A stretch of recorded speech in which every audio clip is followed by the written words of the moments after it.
कीजे कृपा की को श्री राधे, कीजे कृपा की को साधनहीन दीन में राधे, तू करुणामयी प्रेम अगाधे। साधनहीन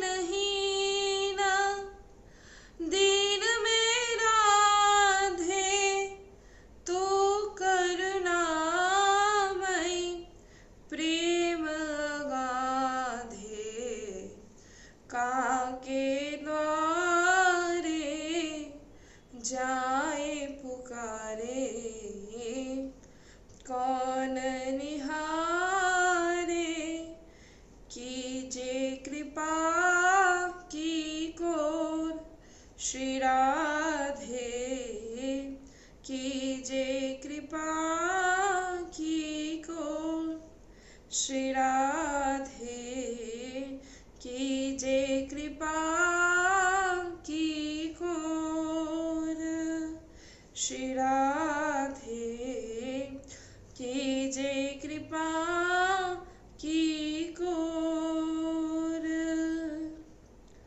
राधा श्री राधा, श्री राधा, श्री राधा, राधा राधा, श्री राधा, श्री राधा, श्री राधा, राधा राधा, श्री राधा, श्री राधा, श्री राधा, राधा राधा, श्री राधा, श्री राधा, श्री राधा, राधा राधा, श्री राधा, राधा राधा, राधा श्री राधा, राधा श्री राधा, राधा राधा, राधा श्री राधा, राधा श्री राधा, राधा श्री राधा,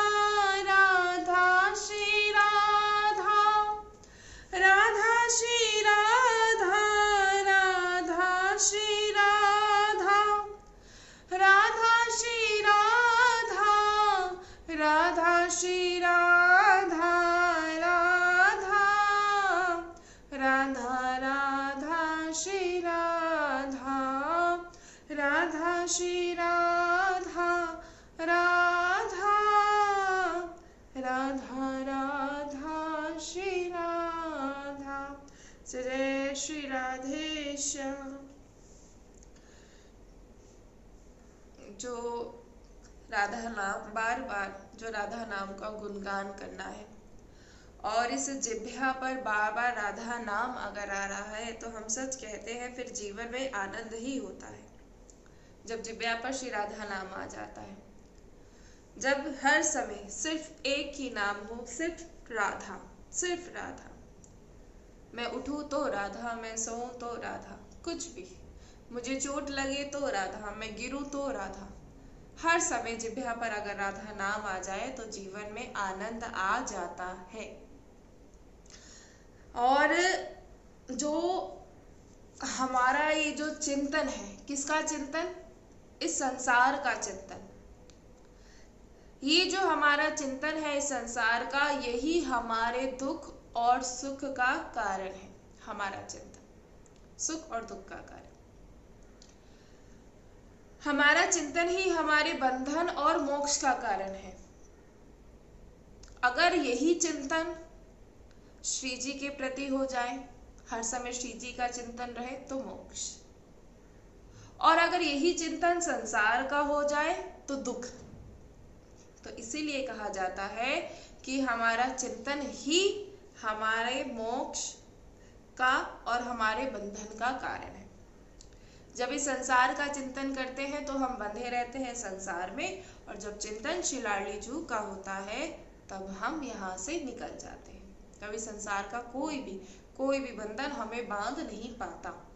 फिर बस उस साधक को केवल एकमात्र मेरी श्री जी, बस इसके अलावा उसे कुछ भी नजर नहीं आता। अब कहते हैं कि अगर आप इस चिंतन को आप शरीर संबंधी भोग में, शरीर संबंधी माता पिता में, भाई बंधु में, इनसे मोह युक्त राग युक्त है, तो ये आप एक अविद्या का स्वरूप है। अगर आपने अभी भी यहाँ फंसे हैं, और यही भगवत विमुक्ता है। अगर आपका चिंतन यहाँ होता है, यही आपका भगवत विमुक्ता का कारण है। क्योंकि हम बार बार कह रहे हैं, सिर्फ चिंतन ही बंधन का कारण है और चिंतन ही मोक्ष का कारण है। बस अगर चिंतन अगर संसार में होगा साधक का, तो वो बंधेगा इस संसार में, और अगर चिंतन श्री लाडली जू के प्रति होगा तो वो मोक्ष है, तो वो मुक्त है। और हमारा चिंतन अगर इस शरीर संबंधी रिश्तेदार में, इस शरीर संबंधी माता पिता में, भाई बंधु में रहेगा, तो एक बात ध्यान रखिएगा, फिर आप भगवत विमुख हो जाएंगे। आप अपनी श्री लाडली जू से कोसों दूर हो जाएंगे। क्यों? क्योंकि जहां आप चिंतन कर रहे हैं इस संसार में, वो आपको भगवत विमुख कर ही देगा। हम सोचते हैं कि नहीं, ऐसा कुछ नहीं होता, संसार को भी भोग लेंगे और भजन भी कर लेंगे। हम बार बार कह रहे हैं ऐसा बिल्कुल भी नहीं हो सकता। अब कह रहे हैं कि ये जीवन है, ये शरीर किसी भी क्षण जो है वो नष्ट हो सकता है, ये आप और हम सभी जानते हैं। इस शरीर को, मिट्टी से बने घर को, कहते हैं इस मिट्टी से बने घर को आपने अमर मान रखा है, लेकिन ये नहीं जानते कि ये मिट्टी का बना जो घर है, ये कुछ कहीं आंधी या तूफान आए या इस पर कैसा भी प्रहार हो, ये तुरंत टूट जाएगा। ये मिट्टी सा बना घर, जिसे एक मनुष्य जो है अमर अजर मान के रखता है कि ये मेरा शरीर अमर है, और ये मिट्टी सा बना घर कभी भी नष्ट हो सकता है। तो हमें क्या करना है? हमें अपने समय का सदुपयोग करना है, और इस शरीर में रहते हुए ही हम सबको भगवत प्राप्ति करनी है। क्योंकि शरीर नहीं रहेगा तो भगवत प्राप्ति कैसे होगी? बड़ी कृपा हुई है आज हम सभी पर कि आज हमें जो जन्म मिला है मनुष्य जीवन में है, और इस मनुष्य जीवन का ही हमें लाभ उठाना है। और वो कैसे उठाना है? भजन कर कर। जो हमसे कहते हैं कि भगवत प्राप्ति की तुम्हें क्या जरूरत है, तुम्हें जो लोग कह रहे हैं कि भगवत प्राप्ति की कोई जरूरत नहीं, तो वास्तविक में सच्चाई यह है कि जिसकी उन्हें जरूरत है वो उसे जानते ही नहीं कि उन्हें किसकी जरूरत है।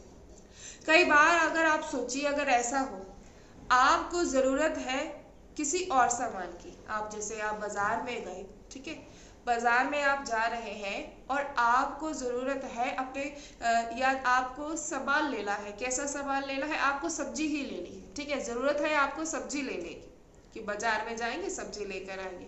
लेकिन आप लेकर क्या आ जाते हैं? लेकर आप फल आ जाते हैं या कुछ और अन्य सामान ले जाते हैं। तो इसे क्या कहेंगे? अविद्या, इसे कहेंगे अज्ञानता। और ऐसा ही ठीक आप अपने जीवन के साथ कर रहे हैं। आपके जीवन को जरूरत है भगवत प्राप्ति की, लेकिन उसे स्वीकार ना करते अपनी अज्ञानता के कारण आप लोग फिर इस संसार में फंसते हैं। एक दिन भजन करने से कुछ नहीं होगा और ना ही उसका प्रभाव आप पर होगा। एक दिन भजन करने से कि हमने एक दिन भजन किया या 1 घंटे, इसका आप लोगों को कोई भी प्रभाव नहीं होगा। भजन का तात्पर्य ये होता है, देखिए जो ये माला लेकर बैठी जाती है, ये इसीलिए माला लेकर बैठते हैं ताकि अपने चित्त को प्रभु में लगा पाए।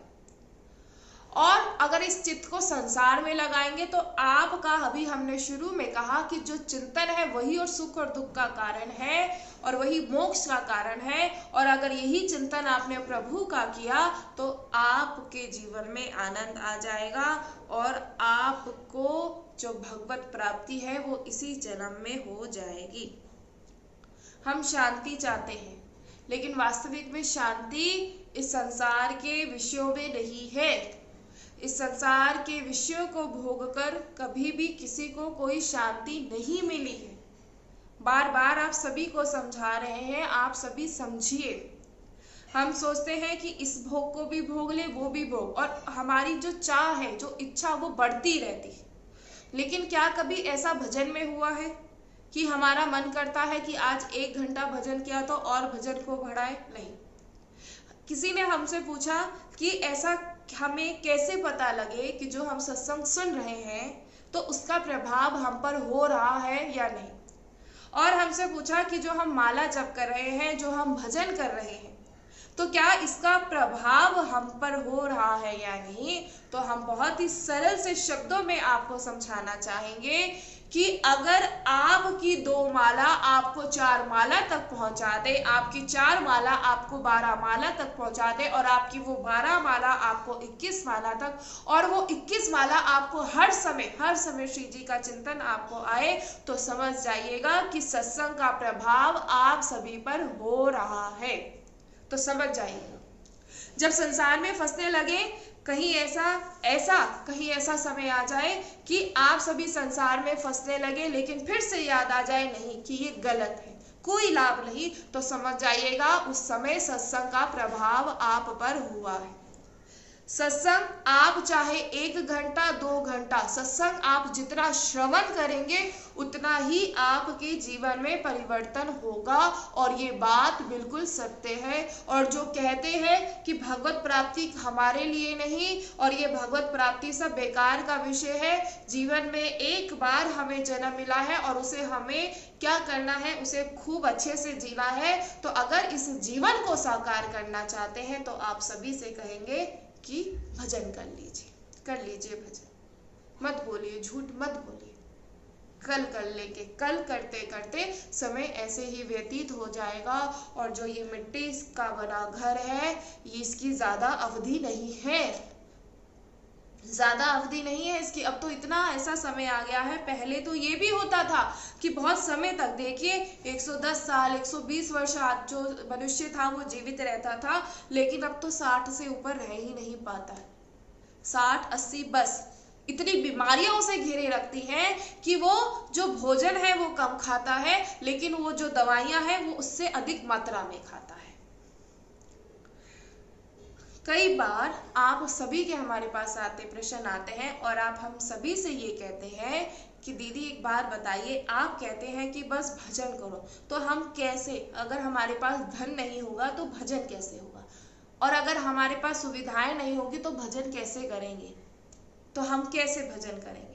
अगर हमने धन नहीं जोड़ा तो आगे के आज हमने कार्य नहीं करे, या हमने कुछ ऐसा नहीं जोड़ा, तो आगे आने वाले समय में हमारा कैसे होगा।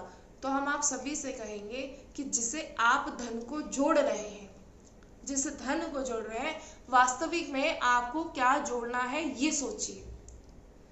मानते हैं, बड़े बूढ़े कहते हैं कि अपना जो भी आप कमाए उसमें से आप जोड़ना सीखें। इतनी बात आप सभी जानते हैं। सबसे अच्छी बात हमें बहुत अच्छी लगती है कि हमारे जितने भी भाई बंधु हैं वो सब जानते हैं कि जितना हम कमाते हैं उसमें से हमें शेष जो है वो कुछ ऐसा भाग जो होता है वो हमें जोड़ना पड़ता है। ठीक है, हम मानते हैं, आप जोड़िए, लेकिन हम आपको यही तो समझाना चाह रहे हैं कि जोड़ना बहुत जरूरी है। लेकिन क्या जोड़ना है? भजन आपका जोड़ना बहुत जरूरी है। अब होता क्या है, आप किंचित मात्र भजन करते हैं, लेकिन उस किंचित मात्र भजन में आप देखिए आप सारा उसे खर्च कर देते हैं। क्या आपने आज तक अपने भजन को जोड़ा है? नहीं जोड़ा। तो बताइए, फिर तो आपको उधारी होगी ना, उधार तो फिर होगा ही। अगर हम 10 रुपए कमाते हैं और अगर हम 15 रुपए खर्च करते हैं तो क्या हुआ? उधारी हुई ना आपको, आप उधार हो जाएगा आपके ऊपर।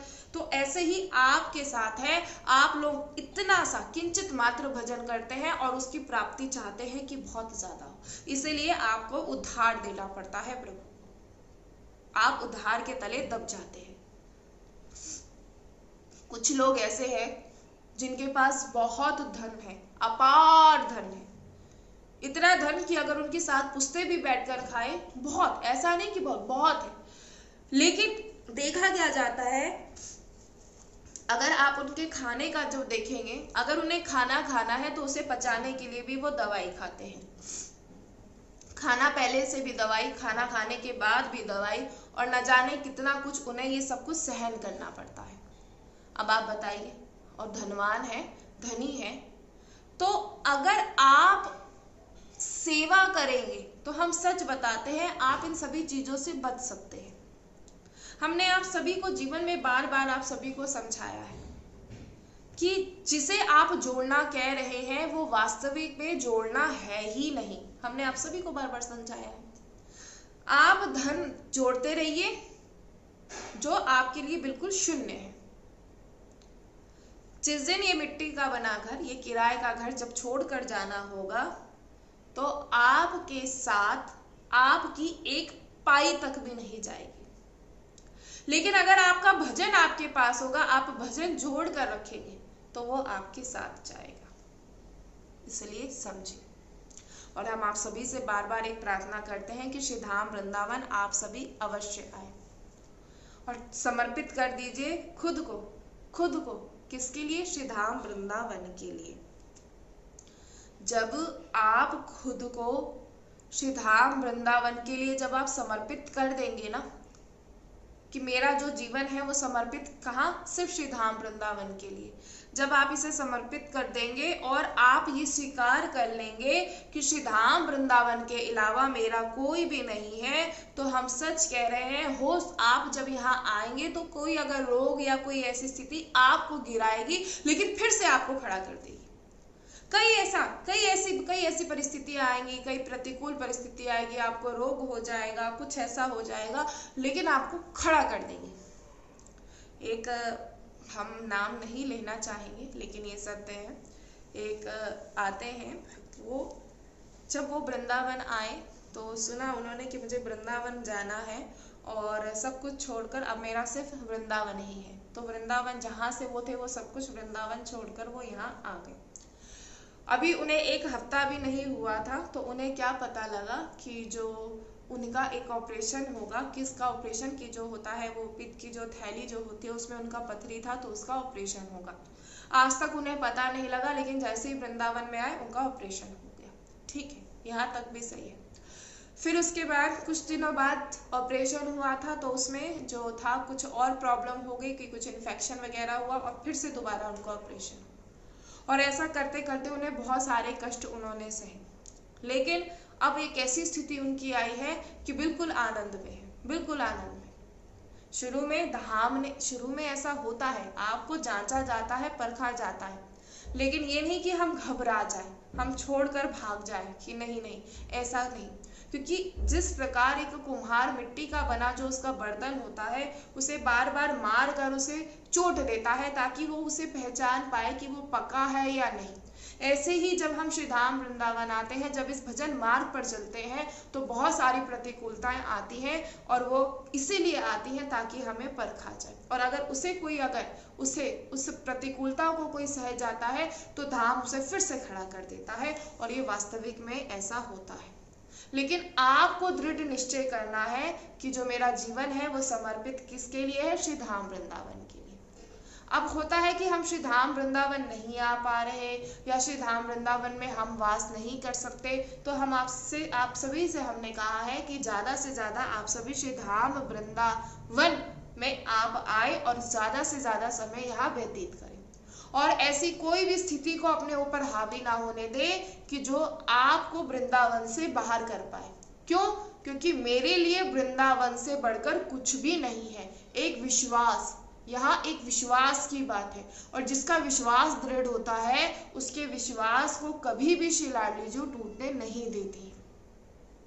क्योंकि अभी जब हम वृंदावन में आते हैं हम सभी आप सभी अपने बल का प्रयोग करके आते हैं, लेकिन जिस दिन कृपा का पात्र बनेंगे, जिस दिन बस बार बार ये कहेंगे सिर्फ कृपा, आज धाम में आया हूँ कृपा। खुद सोचिए, आप धाम में आए नहीं, आपको लाया गया, आपको श्री लाडली जी ने चुना और आपको श्री धाम वृंदावन बुलाया गया। तो कृपा नहीं तो और क्या है? उस कृपा को जानिए, उस कृपा को समझिए।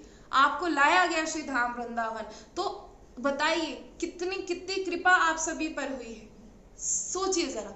और अगर हम सोचे कि नहीं हम तो बस आ गए कि हमारा मन था आ गए, ऐसा नहीं, ऐसा कभी नहीं होता, ऐसा कभी नहीं।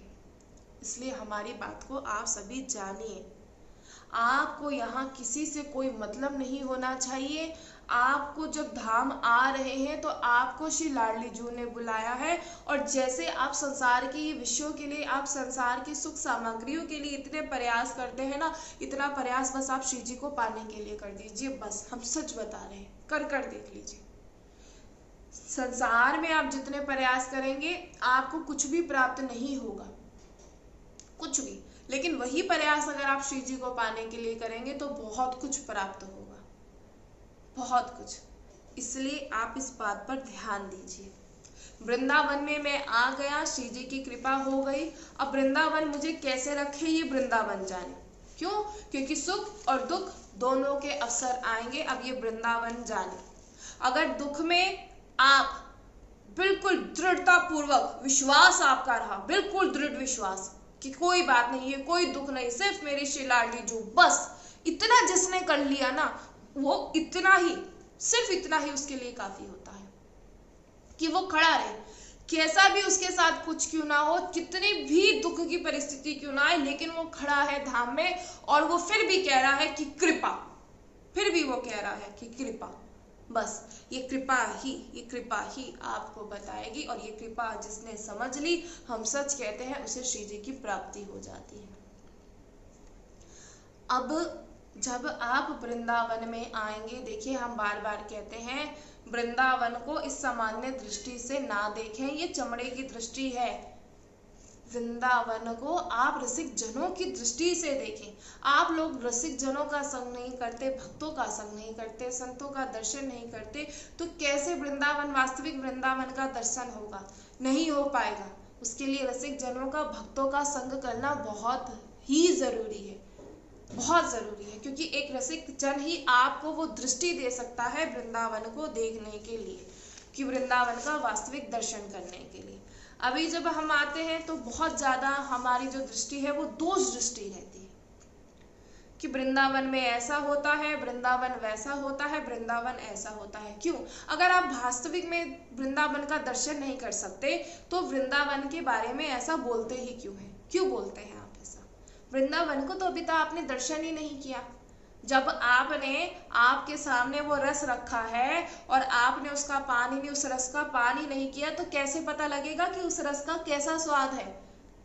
आपको रसिक जन, भक्त जन दे रहे हैं, आपके जीवन में सत्संग आ रहा है, आपके जीवन में श्री धाम वृंदावन की महिमा आ रही है। वो रस आपको तो देखिए कोई प्रयास नहीं करना पड़ा, आपको तो बना बनाया रस एक गिलास में दे दिया जा रहा है, बस उसका पान कर लीजिए। इतना भी नहीं कर सकते आप सभी।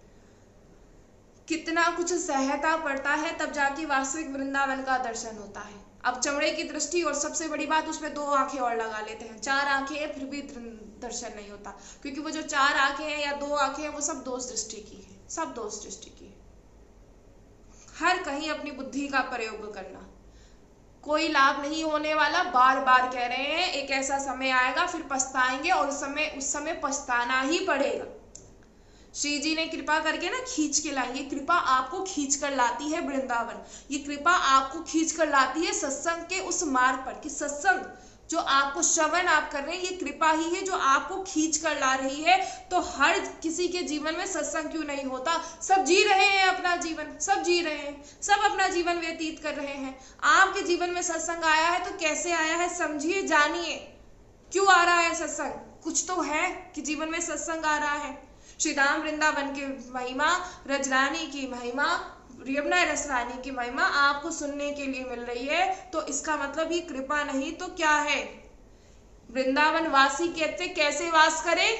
वृंदावन वासी कहता चाहे कैसी भी परिस्थिति क्यों ना हो जाए, चाहे उसे कितनी भी प्रतिकूलता उसके जीवन में क्यों ना आ जाए, चाहे उसके शरीर में कैसा रोग क्यों ना हो जाए, लेकिन बस वो इतना दृढ़ निश्चय कर लेंगे कि मैं यहाँ से हिलूंगा नहीं, मैं यहाँ से हिलूंगा नहीं। उसका दृढ़ विश्वास, मैं यहीं रहूंगा और अपने खुद को मैं इस ब्रज रज में मैं विलीन कर दूंगा। बस इतना विश्वास आपका होना बहुत जरूरी है।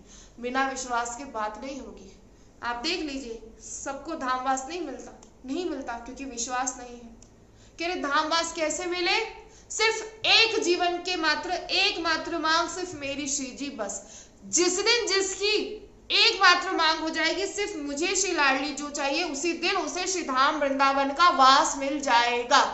और जो यहाँ आकर जिसकी इच्छा ही नहीं कि श्री जी, कुछ होते हैं ऐसे ही वृंदावन चलिए सुना और आ गए, लेकिन उन पर भी कृपा होती है। लेकिन यहाँ जो संशय करता है, जिसे शक होता है, उसे यहाँ से धाम से उठाकर बाहर पटक दिया जाता है। ये बिल्कुल सत्य है, बिल्कुल सत्य है।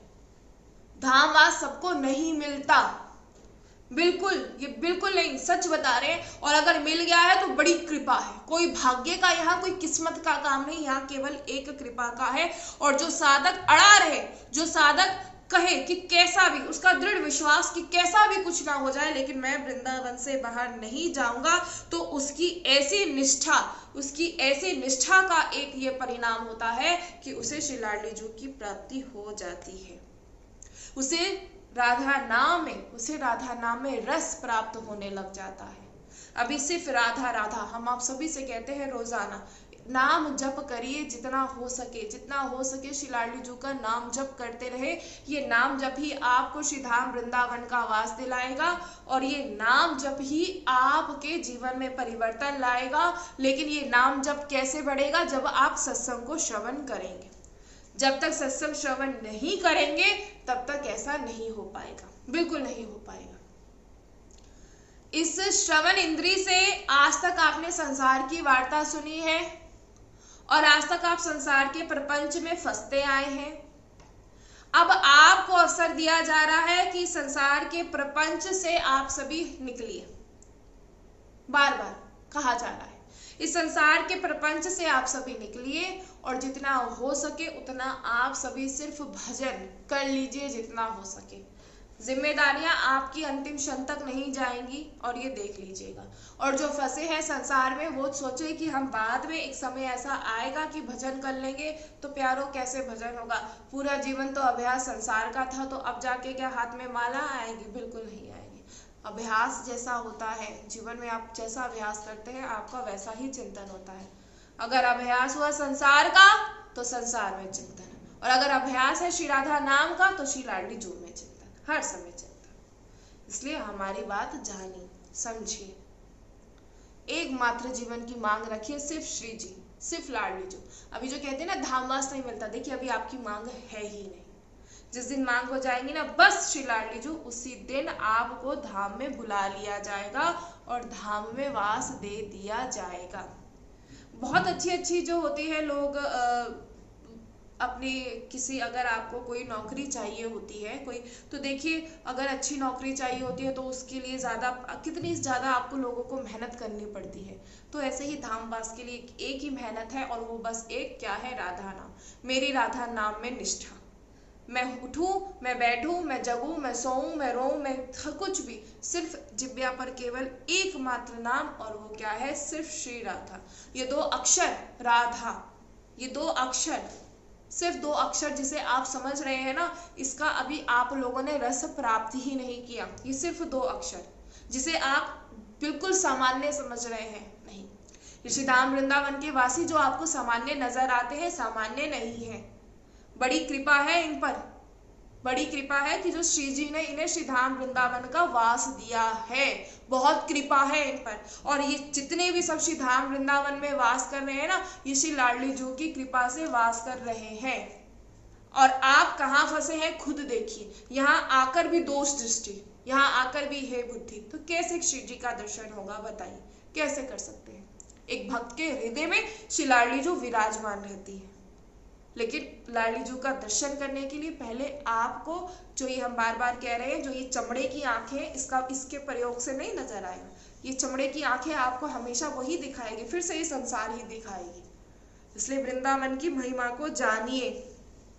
और कई बार ऐसा होता है कि हम सोचते हैं कि बहुत ज़्यादा हम ज्ञानी हैं, हमने बहुत शास्त्रों का अध्ययन किया है। हम बार बार कहते हैं कि ज्ञानियों का बिल्कुल भी प्रवेश नहीं है।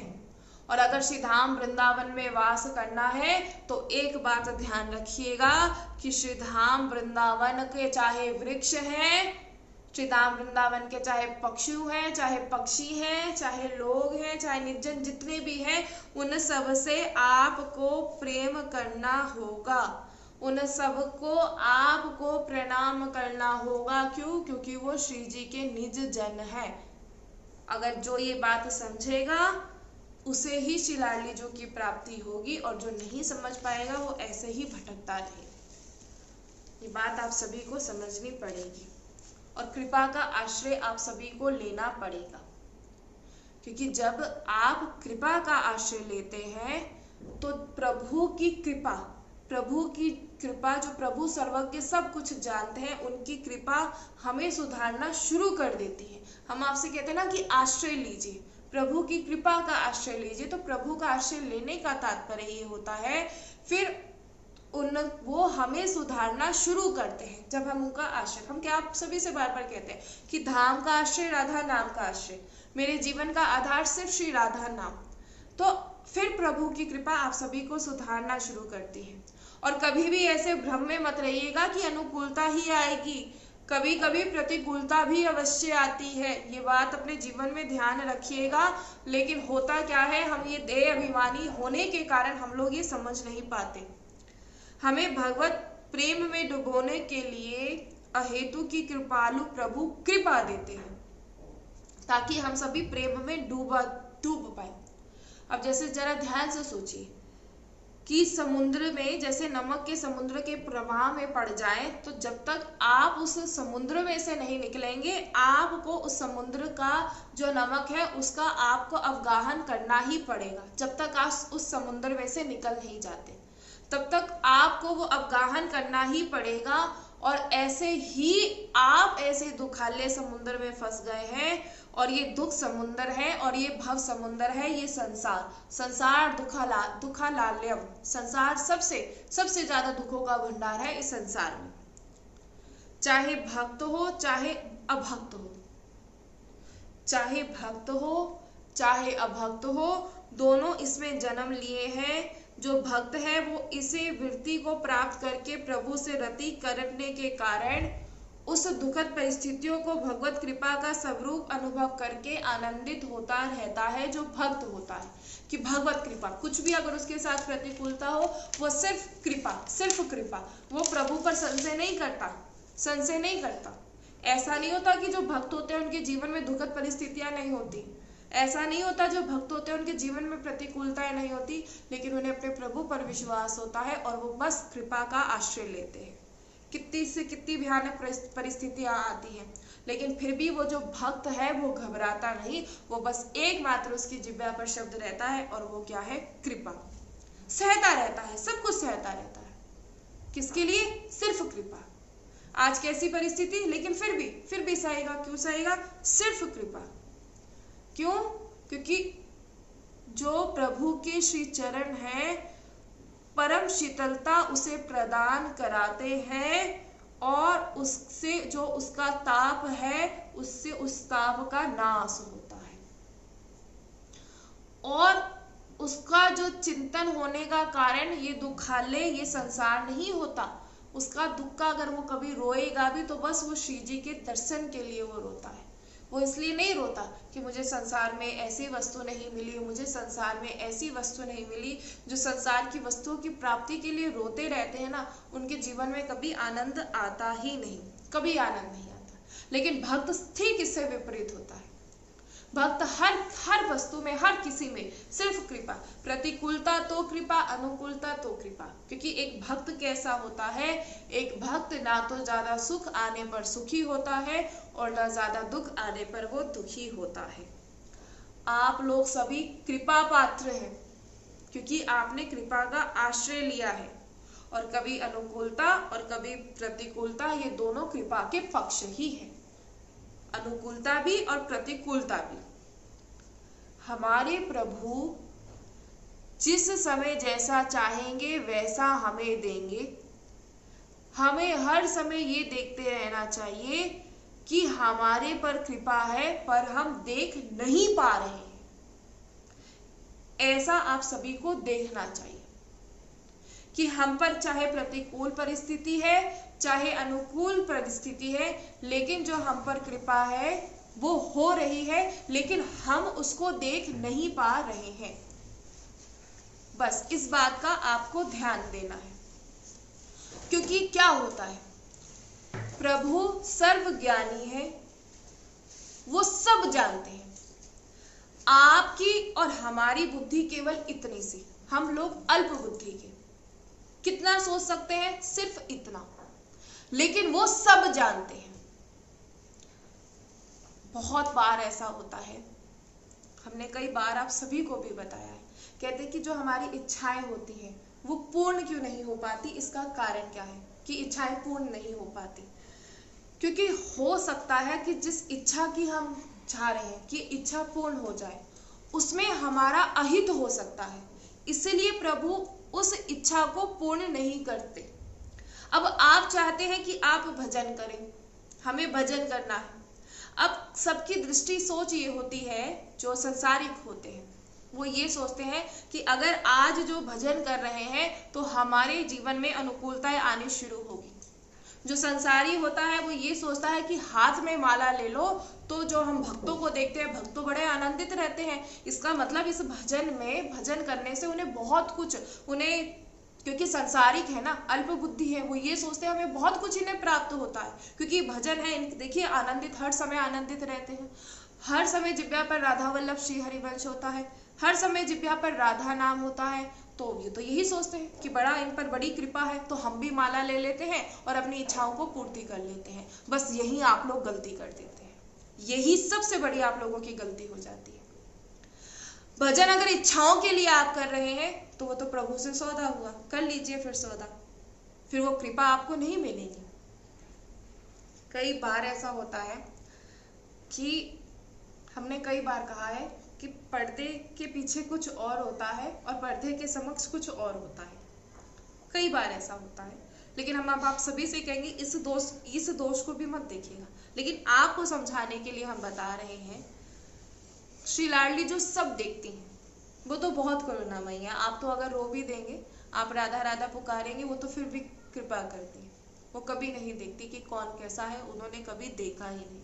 अगर उन्होंने देखा होता ना कि कौन कैसा है तो हो सकता है धाम आज खाली होता, सिर्फ कुछ ही यहाँ निजजन, श्री जी के महल में सिर्फ कुछ ही निर्जन होते। लेकिन आज अगर धाम में बहुत ज्यादा, जिसे हम भीड़, जिसे आप कहते हैं कि बहुत ज्यादा भीड़ होती है, वो सिर्फ श्री जी की वजह से, उनकी करुणा जो है वो साक्षात नजर आ रही है।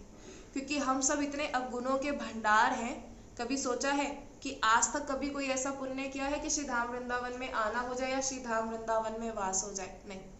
लेकिन लाल जो सब जानते हैं वो हंसते हैं। भक्त के हाथ में माला है, भक्त कर रहा है भजन, वो दिखा रहा है कि मैं भजन कर रहा हूं, लेकिन उसके मन में होती है, उसके हृदय में बहुत सारी इच्छाएं होती हैं, तो वो हंसते हैं कि देखो, दशा को देखकर हंसते हैं कि इसकी दशा देखिए कि इसकी दशा क्या है, ये दिखा क्या रहा है और ये वास्तविक में ये क्या कर रहा है। तो ये लाल जो सब जानते हैं, इसलिए हम आप सभी से कहेंगे कि अपना जीवन में कभी मजाक, प्रभु के सामने कभी मजाक मत बना लीजिएगा। आप जैसे हैं वैसे प्रस्तुत हो जाइए कि मैं ऐसा हूँ खुद, कि मैं अधम हूँ, मैं अवगुणों का भंडार हूँ, इसे स्वीकार कर लीजिएगा। जो खुद को कहे ना कि मैं बहुत ज्ञानी हूँ, जो खुद को कहे कि हमें श्री जी का दर्शन होता है, जो खुद को कहे अरे हम तो बहुत बड़े भक्त हैं, तुमने हमसे ऐसा, बहुत बार ऐसा होता है, तो हम आप सभी से कहेंगे कि आप सभी ऐसों से दूर हो जाए। एक भक्त हमेशा अधम होता है, वो हमेशा खुद को अधम कहता है, वो खुद को बोलता है कि मैं किसी काबिल नहीं। और हम सच बता रहे हैं, यहाँ कोई काबिल नहीं है, बहुत बिरला है ऐसे, बहुत ही बिरला जो ऐसे हैं जो अभी बस कुछ थोड़े से ही शेष बचे हैं, बहुत ही कम। अगर उनका भी दर्शन अगर आज आपको श्री धाम वृंदावन में हो रहा है तो अभी भी समय है, कर लीजिए, क्योंकि आने वाले समय में ये भी नहीं रहेंगे। हर बात को आप सभी विचार कीजिए, अपने अनुसार भजन को मत कीजिए। हमारे पास कई बार आता है कि कभी हमारा राधा नाम में मन लगता है, कभी हम हरे कृष्णा जपते हैं, कभी कृष्ण कृष्ण जपते हैं, कभी हरि, मतलब बहुत सारे। तो आप देखिए, आप अपने अनुसार भजन करेंगे तो कैसे आपको श्री जी की प्राप्ति होगी? अपने अनुसार। हमने अभी आपसे कहा एक मार्ग है, वहां घोर अंधेरा है, उस घोर अंधेरे पर आप लोगों के पास कुछ भी नहीं है कि कोई जैसे प्रकाश के लिए कुछ हो कि आपको वो मार्ग दिख जाए, आप लोगों के पास कुछ भी नहीं है। लेकिन एक आपको पथिक मिलता है, वो आपको समझाता है कि 10 कदम चलोगे आगे ऐसा है, फिर उसके आगे चलोगे 10 कदम तो ऐसा है। वो आपको सारा मार्ग बता देता है। क्यों बता देता है? क्योंकि वो उस मार्ग से आ चुका है। वो उस मार्ग के वहां तक वो रास्ता तय कर चुका है। ऐसे ही आप लोगों को जो रसिक जनों का, भक्तों का संग और संतों का जो सत्संग जो आपको मिल रहा है वो आपको बता रहे हैं, क्योंकि वो खुद वहां पहुंच चुके हैं। जो पहुंचा ही नहीं वो आपको कैसे बता देगा, और उसके सत्संग का कैसा आप पर प्रभाव हो जाएगा। बहुत सारी कथाएं होती हैं, बहुत सत्संग है, बहुत सारी कथाएं होती हैं, लेकिन बदलाव क्यों नहीं हो रहा। सबसे बड़ी बात कि बदलाव क्यों नहीं हो रहा, उसका एकमात्र कारण यही है कि वो खुद ही उस मार्ग पर नहीं चला। आपको यहाँ अगर कोई दिखाने के लिए, बड़ी कृपा है आपको कि आपको श्री धाम वृंदावन में ऐसे संतों के अभी दर्शन हो रहे हैं। बड़ी कृपा है आप सभी पर। इस कृपा को ऐसी व्यर्थ ना जाने दें। हम आप सभी से बार बार प्रार्थना कर रहे हैं, हमारी बात को आप सभी सोचिए, समझिए। जिस मिट्टी के बने घर को आप अमर मान रहे हैं, ये कुछ ही क्षणों में नष्ट हो जाएगा।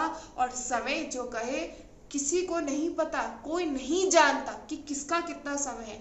अगर ऐसा होता तो क्यों देखा जाता है, कभी बूढ़े कभी बच्चे, सबका क्या एक ही उसी पे, कभी भी कहते कभी भी नष्ट हो जाएगा। लेकिन उस समय का सदुपयोग कीजिए। अगर जोड़ना है तो भजन को जोड़िए, जो आपके लिए बहुत ही आपके काम आएगा। अगर आज हाथ में माला नहीं आई तो आगे भी नहीं आएगी। अगर आज हाथ में माला नहीं आई तो कभी नहीं आएगी। ये गलत नहीं, ये बिल्कुल सत्य है। संत जो है, संतों को अगर संत नहीं होते तो ये संसार आज जल मरता। देखा जाता है हर जगह, आप कुछ ही समय, कुछ ही बाहर ही आप निकल जाइए, देखिए हर जगह आपको क्या सुनाई देता है। हर जगह कोई लड़ रहा है, कोई हर किसी का दुश्मन। और सभी, और सबसे बड़ी बात जो सब कहते हैं कि प्रभु सर्वत्र, प्रभु सब में है, प्रभु सब में है। तो हम आप सभी से कहेंगे, अगर इतनी बात आप जानते हैं तो आपने आज तक दर्शन क्यों नहीं किया।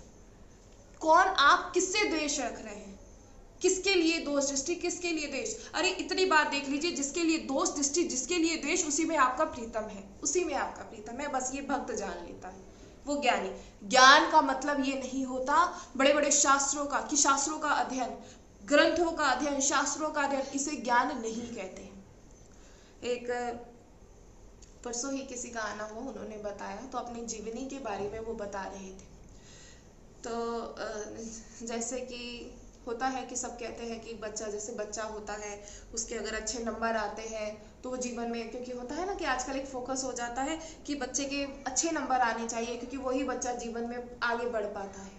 कि तो उसे कह दिया जाता है, अगर हमारी दृष्टि में उसे किताबी कीड़ा कह दिया जाता है ना। वो बाहर का क्या वो कुछ समझ ही नहीं पाता, बस वो किताबी कीड़ा, वहीं तक वो सीमित रहता है। और देखा जाता है कि बड़ी बड़ी डिग्री वाले बच्चे भी आजकल ऐसे घूमते हैं, और जो कुछ भी नहीं पढ़ते लिखते करते वो आजकल बहुत अच्छा कर रहे हैं, है ना।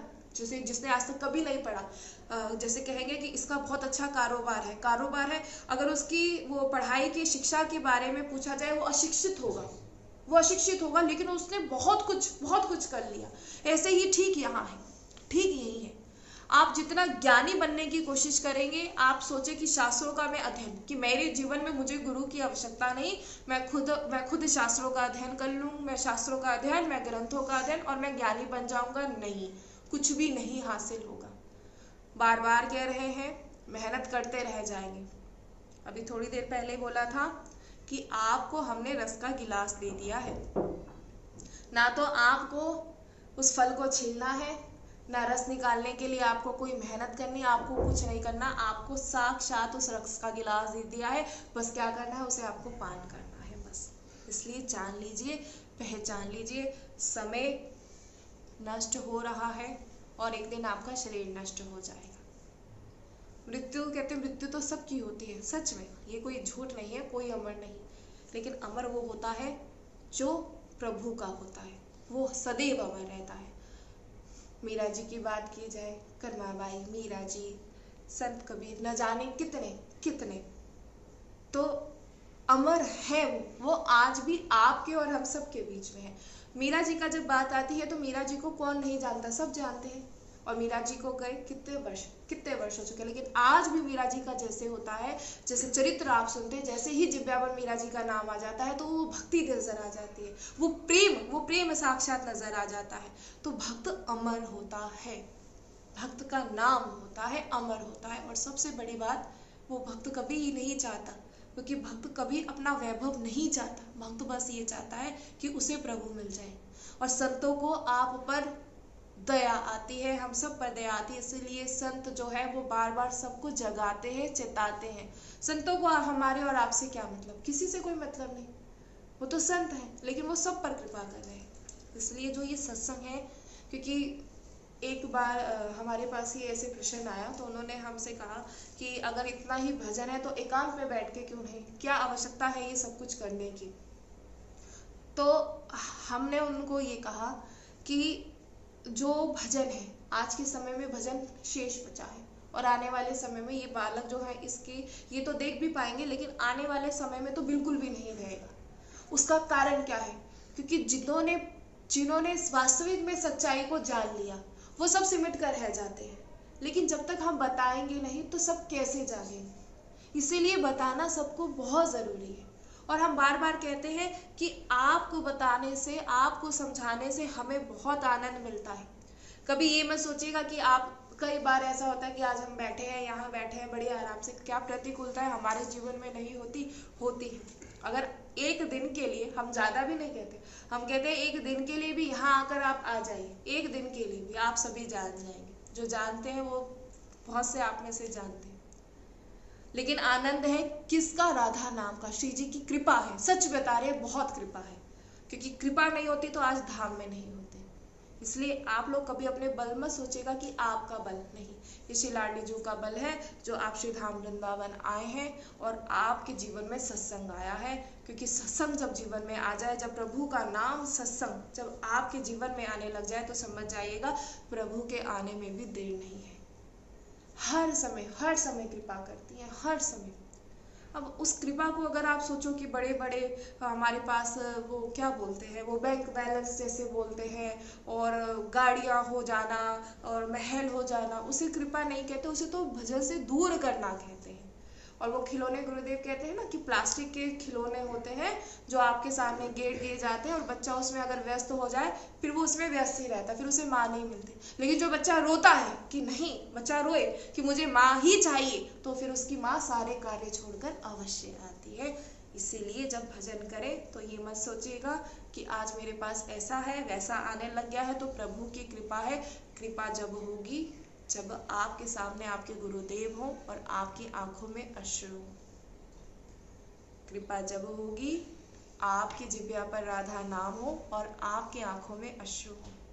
कृपा जब होगी, कैसा भी आपके कैसे भी अनुकूलता है, चाहे कितना भी आपके पास क्यों ना आए, लेकिन फिर भी आप राधा राधा राधा राधा पुकार के रो रहे हैं, उसे कृपा कहेंगे। इसे कृपा नहीं कहेंगे कि आज कुछ ऐसा कुछ वो प्लास्टिक के खिलौने कुछ आ गए, कभी गाड़ी, कभी बंगला, कभी धन, उससे खुश हो जाए, उसे कृपा नहीं, वो कृपा नहीं है। वो श्री जी से दूर करना है, हम सच बता रहे हैं। आप कितना भी ये कभी आपको सुख नहीं देगा, कभी आनंद नहीं देगा, लेकिन आपको श्री जी का नाम आपको बहुत आनंद देगा। देख लीजिएगा, जब कैसी भी प्रतिकूलता हो ना, जिससे श्री जी पर विश्वास होता है, वो उस समय कह देना राधा, उस समय बोल दे राधा वल्लभ श्री हरिवंश, बस सारी प्रतिकूलताएं क्षण भर में नष्ट हो जाती है। इसलिए आप सभी जानिए, और अभी भी समय है। आज कहते कब से, अभी से। एक सबसे सुंदर है कि भक्ति जो है हमारे जीवन में, अगर हम भक्ति देवी, अगर आज से हम भजन करना शुरू करें ना, तो उसके लिए कोई समय, कोई वो क्या बोलते हैं मुहूर्त, कोई इसकी आवश्यकता नहीं। अभी से शुरू कर दीजिए, अभी से। सब एक दिन ऐसी स्थिति आएगी, इस ये क्या बोलते हैं, ये आप कहते हैं ना कि मुहूर्त नहीं है या अपशगुन है, शगुन है, इन सब से परे हो जाएंगे। इसलिए जानिए, आप सभी से हमारी प्रार्थना है, और इस प्रार्थना को आप ऐसे ही बिल्कुल बेकार ना जाने दें, और जानिए, समझिए, ये सब आपके लिए ही हो रहा है, ये सत्संग आप लोगों के लिए ही हो रहा है। हम तो हैं धाम में, श्री जी की कृपा है, धाम में है, और जैसा टूटा फूटा भजन हो जाता है, हो रहा है, श्री जी कृपा कर रही है। लेकिन हम अब आप सभी से कहेंगे, आप सभी पर भी कृपा, आप सभी से ऐसे ही प्रार्थना है, और इस प्रार्थना को कोई ऐसे व्यर्थ ना जाने दे, और जितना हो सके उतना आप सभी भजन अवश्य करें। जय श्री राधे। श्री राधा वल्लभ लाल की जय। श्री सद्गुरुदेव भगवान की जय।